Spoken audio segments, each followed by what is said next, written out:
Very welcome to everybody that's joining us this afternoon. With a lot better internet than Nomkita and I had last time when we went live and I disappeared 4 times. But a very good afternoon to you on this Wednesday, the last Wednesday for April 2020 in lockdown.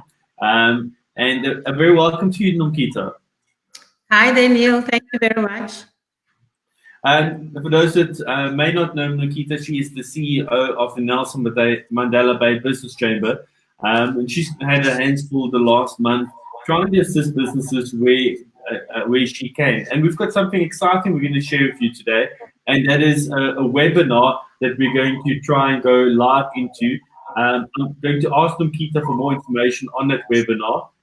So she can also share that with us as well. Before we delve into that, I'd obviously like to know where you guys are from. If you could all comment in the inbox, in the comment section, and tell us where you're from. Are you from Port Elizabeth? Are you from Durban, Johannesburg, Cape Town, or where specifically? I see Kobe Portita saying here. Hi guys, Kobe Portita from Remax PE. Looking forward to your talk, Nomkita.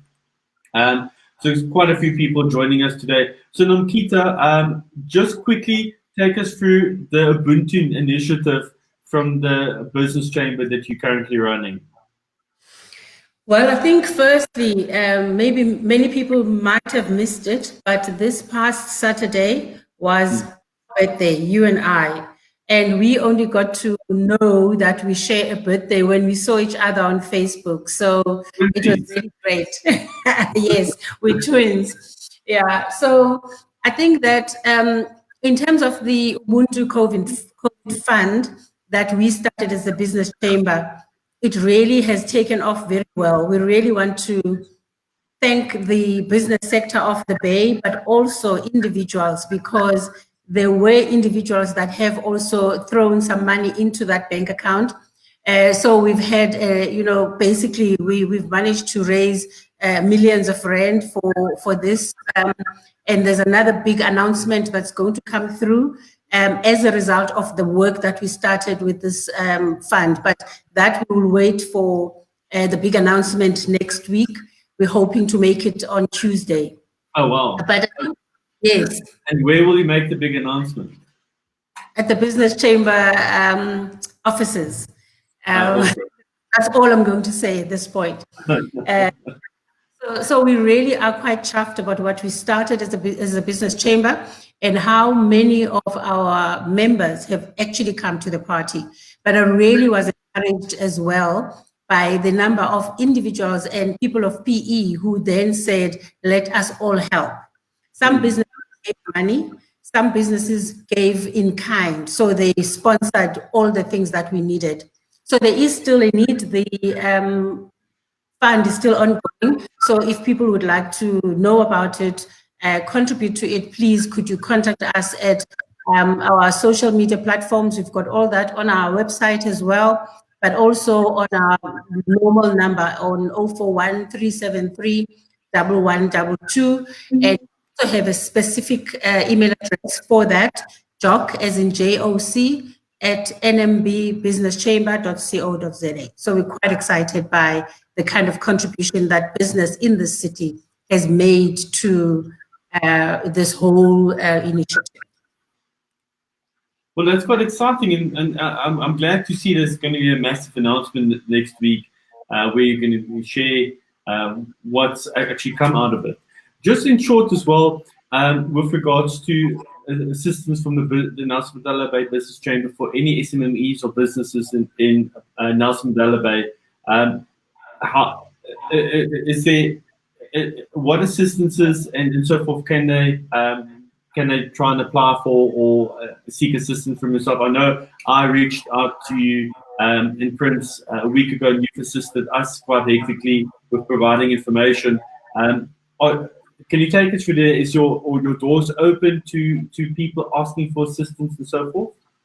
Yes, since the whole thing started, we have really opened our doors, and we wanted to make sure that we're helping businesses in the city so that they can participate and also benefit from even the national funds that are out there.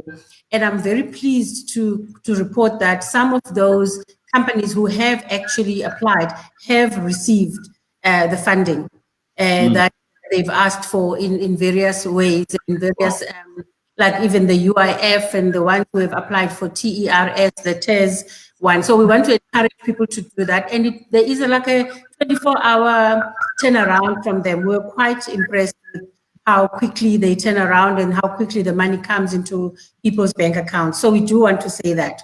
So what we've done is yes, you wanted to ask something? No, I'm listening. All right. And what we've done is we've really tried to give practical advice to businesses because we know that businesses are worried about a number of things. So we needed to be the one that goes between. And if we don't have the information, we then follow up for you, which is what we've done in the case that you've sent to us. And there's been a number of others. Sometimes they take longer to come back, which we do not like, but we are at their mercy and therefore we have to wait for them. So the business chamber has been giving practical advice, following up in many other instances, and that's what I think we will continue to do. Okay. Well, that's quite exciting. I see a lot of people joining here, saying, hello Nomkita, hello Neil, good day all, and so forth. Quite a few people watching at this stage. With regard to the future, Nomkita, what should each business get ready for, and what prep should they be doing? Obviously, going back to work on level 4 going forward. Well, there's a lot. I mean, the first thing that came out was that businesses should make contributions and comments on the level 4 coming back, etc. So what we did was we took that information and we sent it to all businesses. The other way we could have done it was maybe to write and make comments on behalf of everybody, but we sat around the table and decided that the best way is to let each sector write and send their own comments, because otherwise, if we try to put everything in one letter, we may actually not be able to cover everybody. So we encourage businesses to send comments, and I'm quite pleased that businesses and sectors did indeed send the comments to government. So that's the kind of facilitation that we did.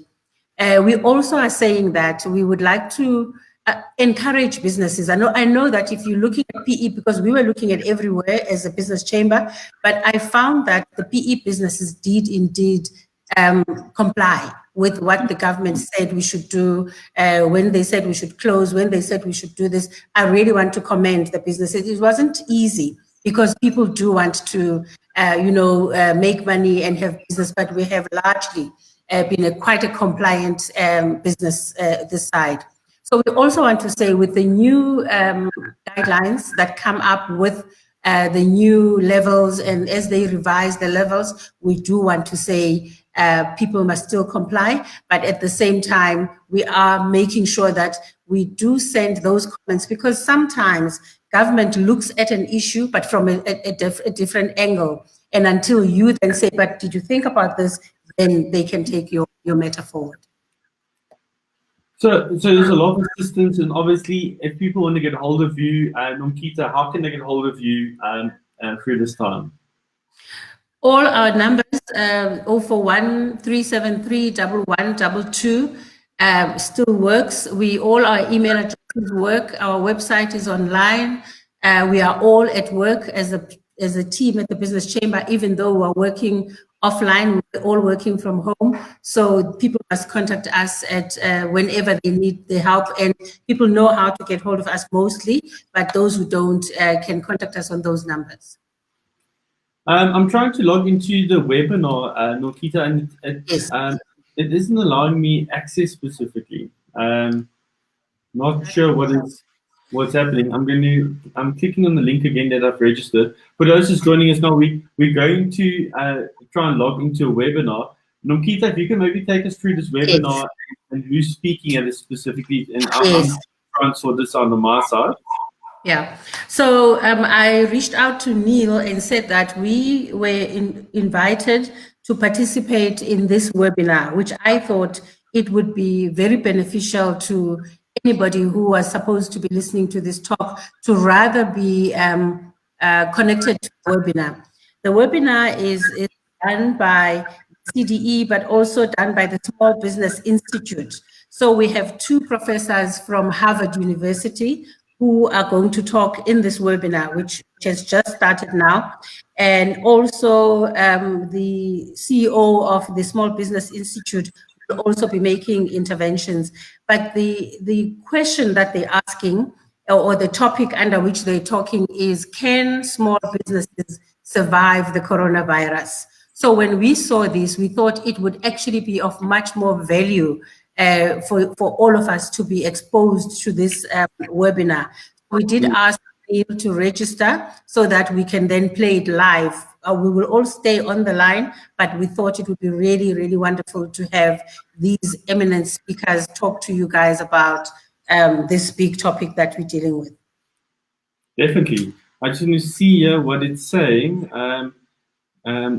to just join this webinar at this stage and get that going at least. And Nomkhita, what will they be addressing specifically in the webinar? Well, basically, they're talking about whether businesses would survive and what it is that businesses would need to do to survive the coronavirus. We also like the fact that these are international speakers who've got this other this vast experience. But also, we also have someone from the Small Business Institute in South Africa who are going to be making interventions to assist the sector. You know, so it's more about how it is that people can be helped and what people need to do, etc. So we really believe that this would be much more valuable for people to tune in. So I do hope that you can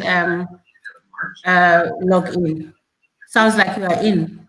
Yes, I've just gained access to it. I just need to turn the volume down here quickly. And then while we are going to join, there's quite a few speakers I see in the talk itself. And we're obviously going to pass over to them, and I'm hoping I am in the correct Zoom meeting here, Nomkita. Who did you say are all the speakers? Michael Luca. Yes, yes. Michael Luca, Professor Ed Glacier, and John. So, can you hear me, Nomkita? We can hear you, yes. Can you hear me? Is trying to shed light on. Okay, cool. So what I'm going to do is I'm going to pass over to everybody that's joining us to the webinar. I'm going to try and share it onto the screen. Let's just do it like this. And try and share this at the webinar here. Show here is we vary how long we thought the crisis might last, and given hypothetical situations, and ask them, if the crisis were to last 1 month, what's the likelihood that you'd be able to stay open to the end of the year? What if it's 4 months? What if it's 6 months? And what we can see is that most businesses don't think that they're. So let's just try and do this quickly. If the crisis persists. I'm going to take us off Nomkita while it displays, and then everybody can join in and listen to the webinar taking place at the moment. Thank you.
That they have to deal with the shock. So looking at this, you can see that most businesses don't have more than a month or two of a month or two of their expenses in cash on hand to cover things.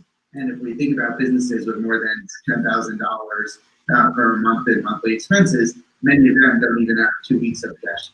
So this is a landscape in which helping to make decisions quickly is valuable. When thinking about how businesses are making decisions, we also wanted to get at the expectations that businesses have. As I showed before, one key factor in determining whether businesses will be able to stay open is how long they think the crisis will last. So we asked businesses how long they thought the crisis will last. And in the US, there's been different guidance on this. And what we found is that different businesses have very different beliefs. Many businesses thought that the disruptions would only last a month or two, while many other businesses thought that the disruptions would last through the end of the year. So thinking about that, it suggests that helping to provide clear information on what the latest estimates of how long things are last may be a valuable way to help de-bias or provide better information for decision making for small businesses. And just to sort of to reinforce that, here's a data point that shows how beliefs affect business decisions. So this is kind of linked to the data points that I showed before and highlights the ways in which the length of the disruptions are going to shape decisions about whether or not to stay open by December 2020. Let me turn to policy for a second. So in the US, there have been a couple of rounds of policy now focused on helping to get funding to small businesses. I won't go in detail on responses. I will say a couple of headline results that we saw, which is that most businesses in this sample expressed interest in federal aid. So we saw about 75% wanting to access PPP, which is a big part of the funding here. However, we also saw some concerns about implementation.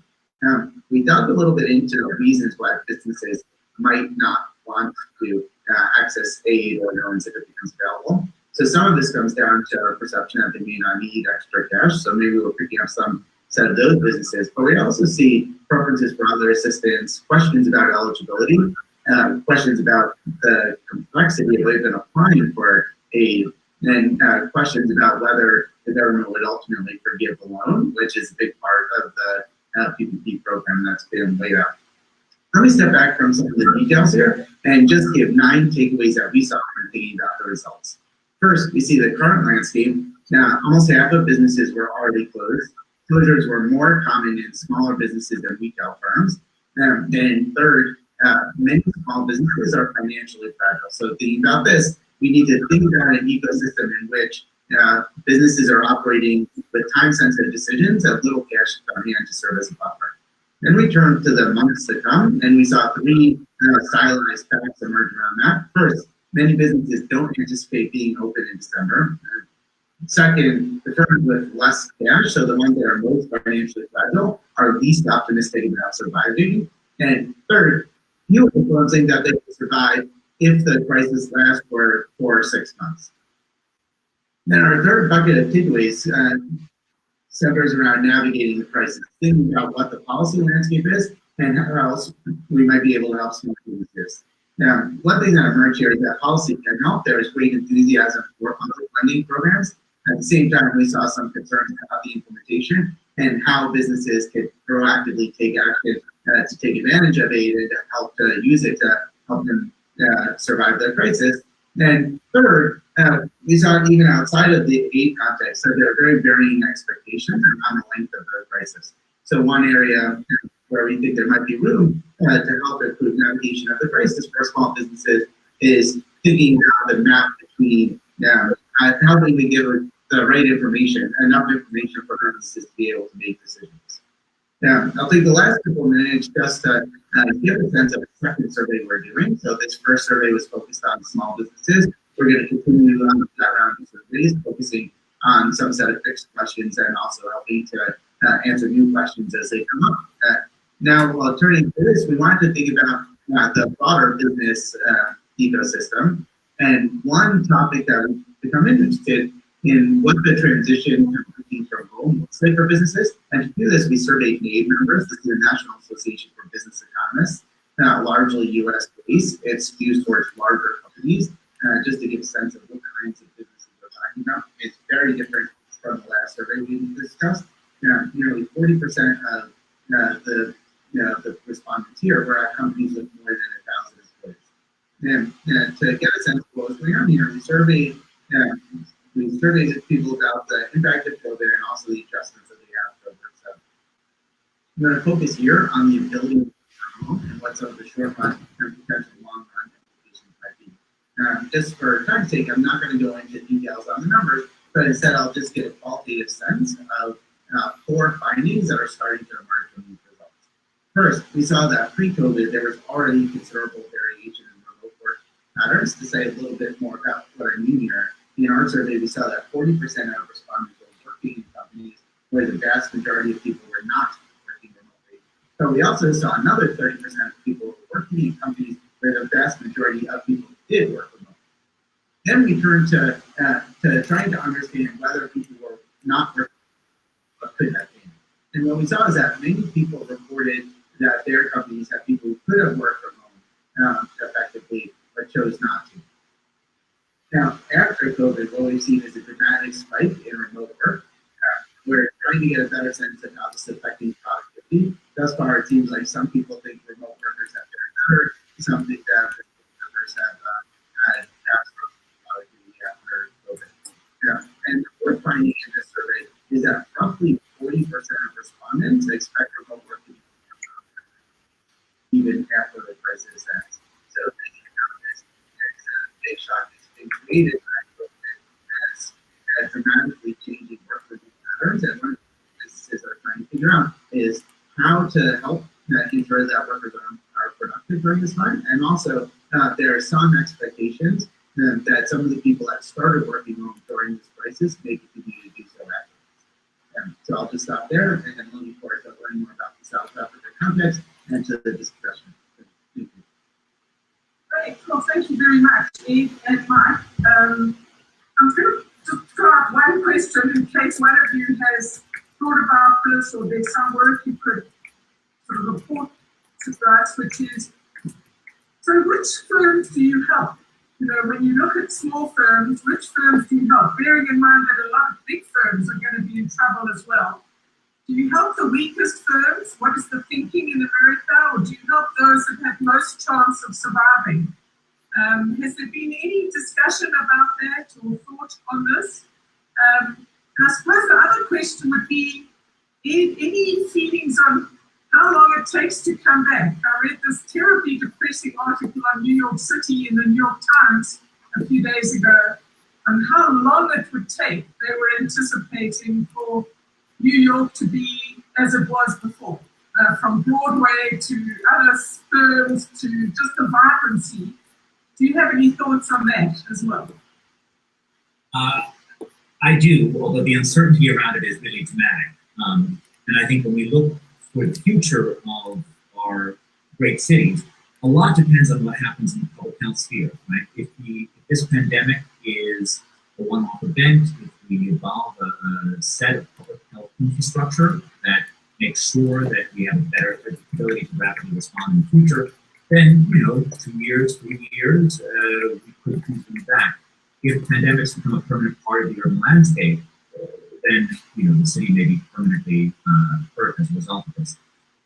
I guess the reason why I choose the slightly more optimistic view is precisely because of the scale of economic carnage if we don't get this under control, right? Precisely because there are so many tens of millions of workers who are on the front line.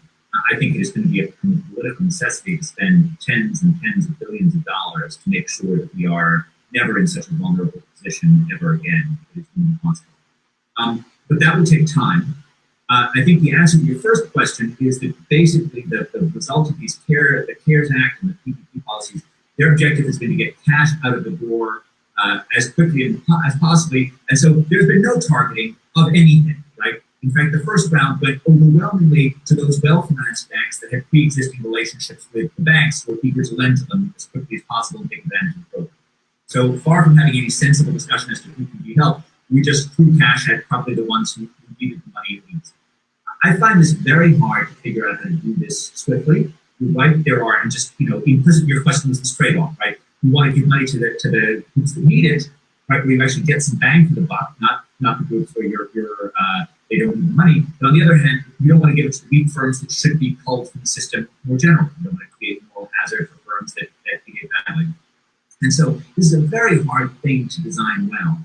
And we're just trying, in some sense, to create a short-term lifeline to ensure that the system doesn't blow up. I was much more comfortable, and I felt much more unambiguous about short-term financial aid to the most vulnerable workers, just to get them through this time period, not because it's stimulus, but because it's insurance, but because it just provides help against the biggest problem. And I still feel more comfortable with that than I do with any of the firm level aid, which is just, $350 billion is a lot of money, and doing it very quickly is very, very hard.